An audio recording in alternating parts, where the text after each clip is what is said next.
So it's like daylight now. So the lights, it's like whatever. But that's the backdrop. So it's still the backdrop. So I get something to cover the window. I was just trying to cover the window. It didn't work. But anyway, it's like about to be 8:30 in the morning. And it's like you get woken up to drama and bad news and stuff like that. And it just really blows you. Like, dang, this is how I gotta start the day. And I was trying to start the day like creatively and productively and just on a really high note and just like really, just on a really expressive note. Then it's burden placed on me, and it's like I don't want to express the burden. I was trying to express what I was doing good for myself. I was trying to express what was going right for me. You know, and it's like my mind just gets clouded with all this personal drama, and then the way the situation is, it's always expected for the personal drama to be the top priority.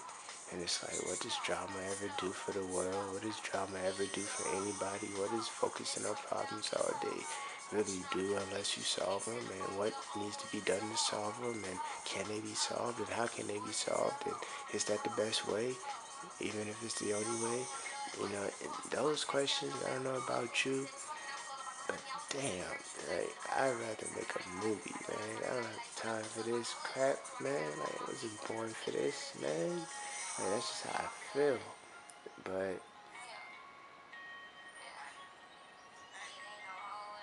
even though it may be wrong, by somebody else's standards, it's like, how happy can you be focusing on problems all day, man? That's a simple question. You know what I'm saying? That should be the base question. What's your vibration? You know what I'm saying? Where are you vibrating at? What level, what frequency are you vibrating your plasma energy at? Is your bioelectricity superconducting right now? You know, that's simple. But it's not simple because it's not simple to everybody. It's simple to me.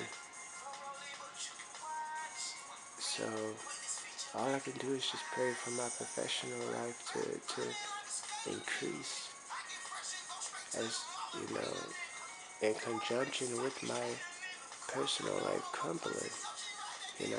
I could pray for my personal life to get better, and I do. I do pray that my personal life gets better.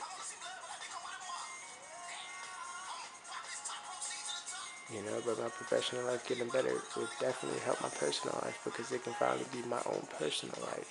I can actually handle responsibilities for other people, like my responsibilities to other people. You know, I can do more. I can pay my own bills. I can pay other people's bills. Like, that's simple. Like, when I get to the point where I can pay my bills and pay other people's bills, of course I still have drama and stuff, and it might be drama just in that alone, but at least then the main stuff will be taken out of the way. Just the main stuff people trip about now. So, and it's like I can't do that working at McDonald's, man. Like, straight up. So I'm using the money I get from McDonald's to buy film equipment. So for my craft, which is my craft, investing in my craft, buying equipment, investing in my craft by buying equipment. And I use the equipment to make videos for people and charge them and eventually start bringing a profit. Because I've been spending a lot on equipment, so eventually I'll be able to say I'm really like making money. Like, I'm in the black, like not in the red, but I'm in the black because I'm getting green. Like, that's real market terminology. I'm in the black because I'm getting green. I'm not in the red, I'm in the black. You know what I'm saying? I spend so much money, I'm technically in the red. So I get so much green, I get out of the red, I'm in the black. Now I'm on fire. You know? So it's like the personal life comes, and I guess it's just motivation for the professional life to increase. But the only way it can increase is by my will and my ambition, and and I really want to tell you about the super camera. I don't want to talk about personal drama. I don't ever want to talk about personal drama again. Like, I'm done with personal drama, man. Emotionally, man, I'm numb, man. I can't even. It's so hard to explain. I can't even do it emotionally anymore, man. The way people operate emotionally, I can't even operate that way anymore. And probably the biggest jump in that has been since September. Something happened in August, September. Summertime. Around the time, I started getting this equipment. you know, Emotionally, I started getting. It was like as soon as I started buying equipment, man. I was working 2 jobs last year, man. Like, ooh, this is started off with getting the second job on April Fool's Day, and then at that point, I was working in the dish room, so I would be working in the afternoon, so like 3, 4, 5 till 11 midnight.